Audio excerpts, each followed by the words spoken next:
The LA Rams keep heating up with 3 victories in a row. First against the Las Vegas Raiders, then the Minnesota Vikings, and now the Seattle Seahawks. Seattle, on the other hand, seems to be in some kind of a spiral after a promising start, with bizarre mistakes like these that would continue in Sunday's game against the Rams. Welcome to Josh's Football Breakdowns, where we don't tell you what you're seeing. We let the film tell us what we're seeing. And what we saw on Sunday was a defensive struggle between these two pretty good offenses. Both teams did some interesting things, so I want to show you as much as I can. So this entire video is going to be presented to you ad-free after this short commercial break.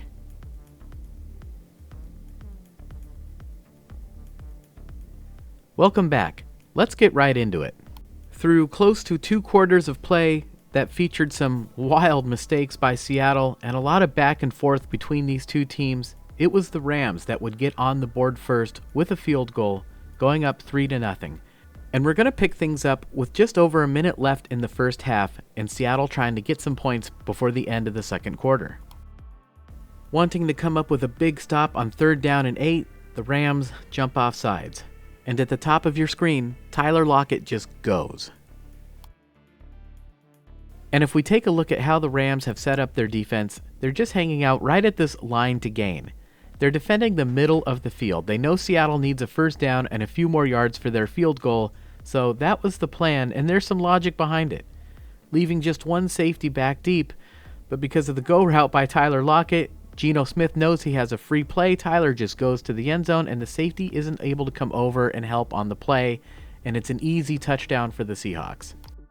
But after the touchdown, Jason Myers would miss the extra point, and this would prove to be a pretty critical point by the end of the game. So Seattle does take the lead, but only by the score of 6-3. In any event, the Rams get the ball back, and with about 30 seconds left, they would like to get some points of their own before the end of the half. And under tremendous pressure in the pocket, Stafford does have the one-on-one matchup of Puka Nacua working against Reek Woolen. But Reek is all over this route, and he's physical with Nacua the whole way down the field, and the pass is intercepted. Now, at the end of this, something interesting happens. We can see that the official has ruled Woolen down by contact, but in this notoriously loud stadium, none of the players seem to have realized that. In fact, we see Julian Love calling for Woolen to make a return here, and former Ram Ernest Jones also turns around to start blocking. Terrell Dodson also starts blocking against Nacua, a little aggressively too, and Nacua didn't seem to like it and threw a closed fist punch. Now, by rule, a closed fist punch in the NFL is an automatic ejection, and I'll be the first to admit it has not always been enforced that way, but here the officials do decide to disqualify Nacua for the rest of the game. Wow. Now, if you're a Rams fan looking for some highlights for your team in this video, I promise you we are getting to them. I gotta show you one more play in the first half though, because as you know, everything sets up for the second half. But here on this particular play, there's only 11 seconds left, and the Seahawks are already in field goal range, so any gained yardage here is essentially meaningless one way or the other. It's essential for LA to just keep Seattle out of the end zone. And let's take a look at their approach. They did choose to rush with 4. They could have rushed with 3 here and maybe put a third safety back deep. They went with 2, and when the safety goes with the corner route, JSN comes wide open over the middle on the scissors route, and Geno Smith is able to find him and get a tough touchdown against the Rams right before the end of the half, going up 13-3. All right, we're in the third quarter now, and LA would play much better in the second half, outscoring Seattle 23-7. And here Seattle lines up with a 5-man front, and they send the linebacker on the blitz. Now, LA did leave Kyren Williams in to help with pass protection, and you can see he's making a great block on this play. So they only send 4 receivers out into the pattern. But because Seattle sent a 6-man blitz, all those receivers are essentially one-on-one. And we can see that Demarcus Robinson has beaten his man, Devin Witherspoon.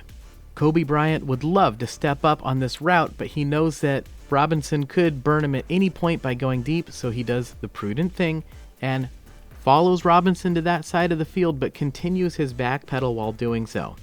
And if we turn our attention to the pocket, we can see Stafford, under tremendous pressure, get off an outstanding throw, takes the hit, and throws a strike. Wow.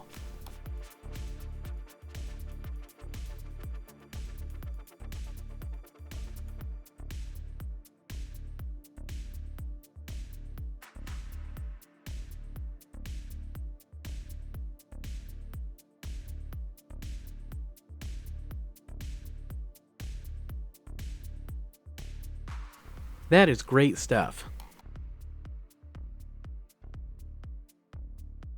Now, when you're down on the goal line, the easiest way to score is just to run it in. So when the Rams faked a handoff, the defense for the Seahawks reacts. And we can see Demarcus Robinson also heading to the inside, and Tariq Woolen biting on the move and getting burned by Demarcus Robinson coming back the other way. Touchdown Rams, and you just got the sense during this game that LA felt more and more comfortable as the game went on. And for Tariq Woolen, we saw the spectacular interception earlier, but it's also his first game coming back from injury. On the ensuing possession, Seattle, naturally, would like to respond. But they're facing a 2nd down and 12, a passing down in the NFL. And Geno does appear to have rookie tight end A.J. Barner, at least initially. And he seems to be reading that side of the field, but maybe he hasn't gotten to Barner in the progression yet. Either way, Geno hesitates, and when he does, Byron Young powers through for the sack.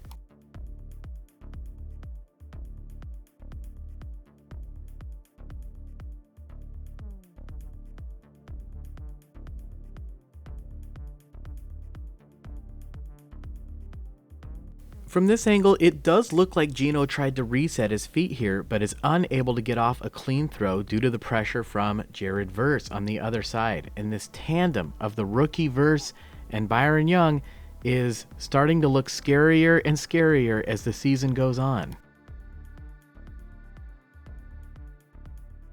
And I thought this play was interesting. We see Stafford with a lot of communication at the line, and the Seahawks defense is making a lot of defensive calls as well. He puts Cooper Kupp in motion, and no one for the Seahawks goes with him, telling the Rams that Seattle is probably in a zone defense. The Rams send Kupp and Demarcus Robinson deep. On the other side of the formation, Tyler Johnson pretends to block and then heads out for a pass. And finally, Kyren Williams first fakes like he's going to take the handoff, then he pretends to block, then he also goes out for a pass. And take a look at what the Rams have done. They've put 4 receivers all to one side, really attacking that zone. Stafford takes the easier throw to Williams right at the line of scrimmage, but there's nobody there to make the tackle, and he is streaking down the sideline. 26-yard gain on the play.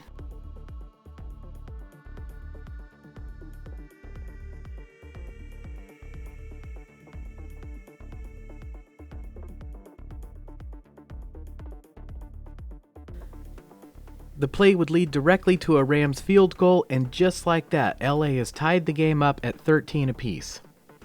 Seattle would take over and go on a long drive, so this possession would move into the fourth quarter.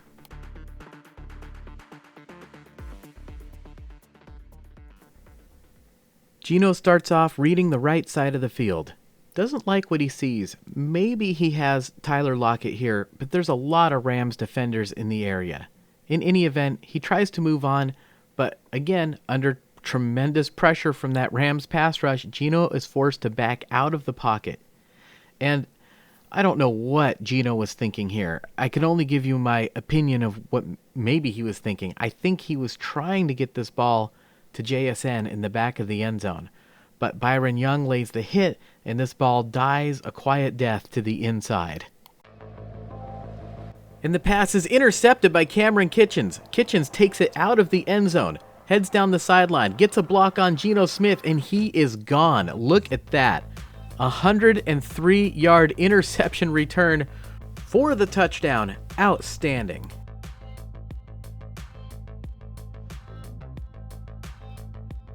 And once again, we see the tandem of Jared Verse forcing Geno to back out of the pocket, creating an easier angle for Byron Young to get to the passer.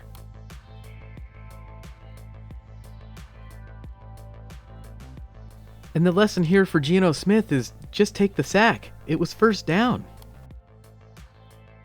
And just like that, the Rams take the lead. All right, we're going to move ahead a little bit because you won't believe what happens later in the fourth quarter. The Seahawks would try to run a play we see from time to time in the NFL, leaving the defensive end unblocked, which would make sense if you're running away from him. And they bring the tight end around to clean up the backside of the play, and he either chips the defensive end or lets him get around him on purpose and then goes out for a pass. But Michael Holt penetrates so quickly, Geno, I think what he was trying to do here is just dirt this football. But not before Cameron Kitchens comes over and again intercepts Geno Smith, again in the red zone. Oh my goodness.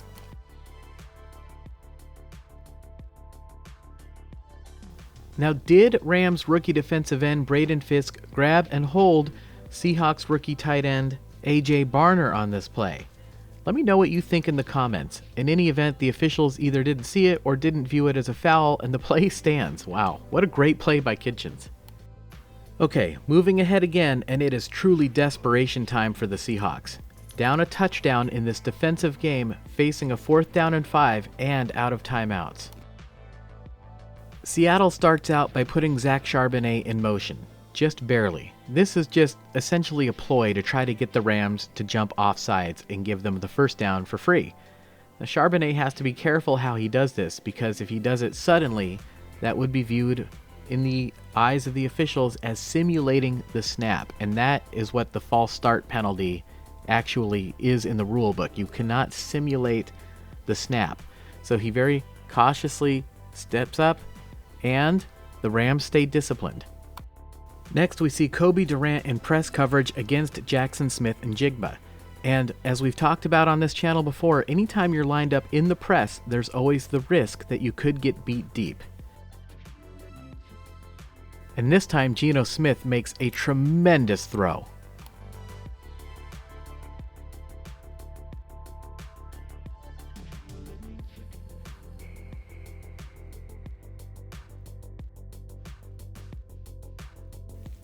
Unquestionably, Geno's best throw of the game. He still leads the NFL in passing yards, and by a wide margin too. Okay, we're under a minute to go now. And the priority here for the Rams is simple. Keep Seattle out of the end zone. LA has a 7-point lead. A field goal does nothing to help the Seahawks, and Seattle has no timeouts. They cannot complete a pass inbounds, so just stick everybody back in the end zone. But when JSN makes a move to the inside, again we see Kobe Durant take the move, and JSN burns him with the double move to the end zone. Touchdown Seahawks, and we are headed into overtime.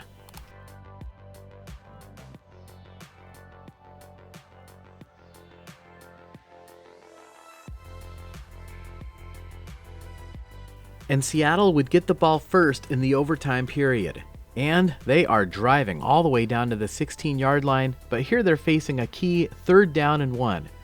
Now this is important because if you score a touchdown on the opening possession, you win the game right there, sudden death. But if you kick a field goal, the other team gets the opportunity to match you. So Seattle would very much like to pick this up, and they hand the ball to Kenneth Walker. And at first glance, it looks like there's a tantalizing hole there. But Christian Roseboom does a great job of coming over and filling the hole, and it looks like, in my opinion, Ken Walker hesitates here, allowing Jared Verse to come over and make the tackle. You don't really have time to dance around on these short yardage plays. You kind of just got to hit the hole hard and hope for the best.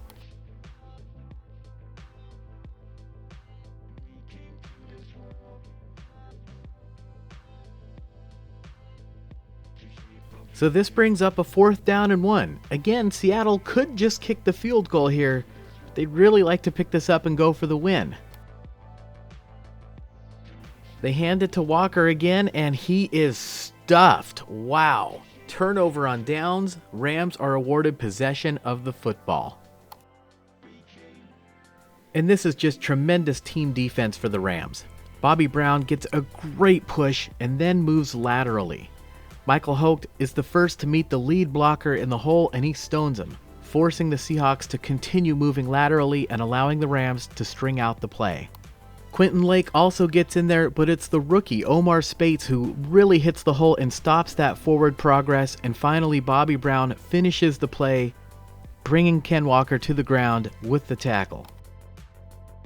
The Seahawks ran the ball 6 times in the overtime period. All 6 went to Ken Walker, none went to Zach Charbonnet.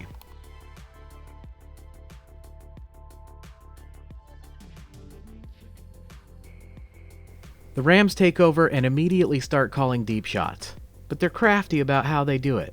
They start off with the run fake. Seattle, wanting to make a big play on defense, reacts very aggressively to the fake.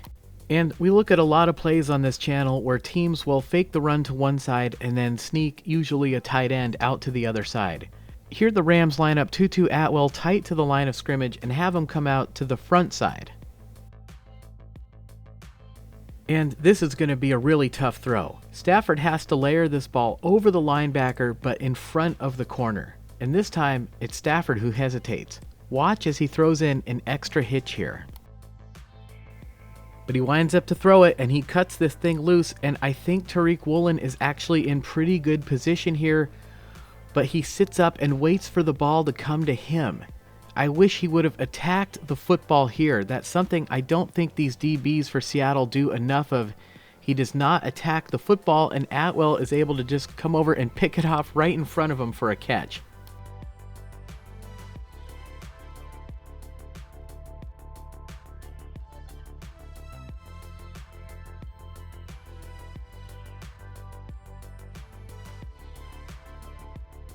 Tariq Woolen with 1 tackle, 2 passes defensed, and 1 interception in this game, but also some miscues. Again, first game back from injury.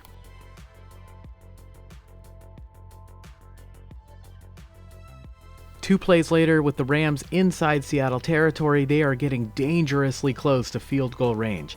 The Seahawks cannot allow any yards here whatsoever, so the Rams go back to the run fake.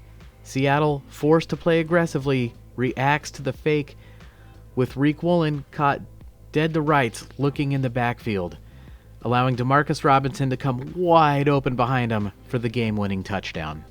Now, if you're the quarterback here, you don't overthrow this. If anything, you underthrow it. If the receiver has to slow up, then the defensive back is just going to run into him, and it's going to be pass interference anyway.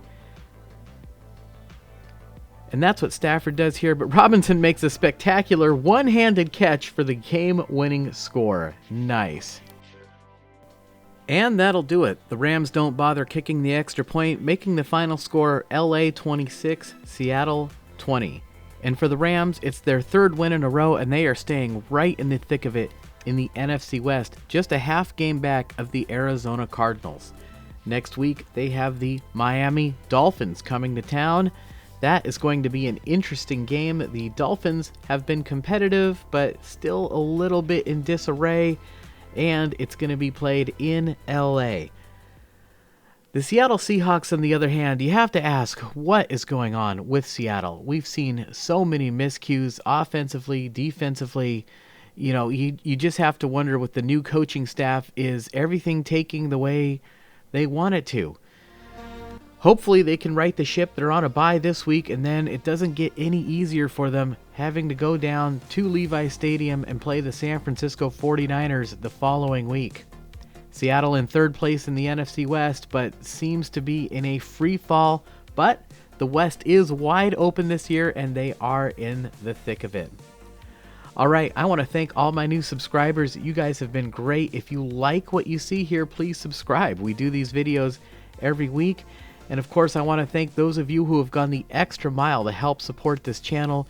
Your support means a lot to me, especially in these difficult times. And I want to give an extra special shout out to our Patreon supporters. Guys, you are an essential part of this team. I could not do these videos without you. Thank you so much. It is truly appreciated. All right, it's going to be the Miami Dolphins at the LA Rams. What an intriguing game. That is going to be, I can't wait to look at the X's and O's on that one. The offenses alone are going to be, I think, pretty interesting to look at in that game. And we don't know what's going to happen in that game, but you know we are going to be here to break down that film, and I will see you guys then.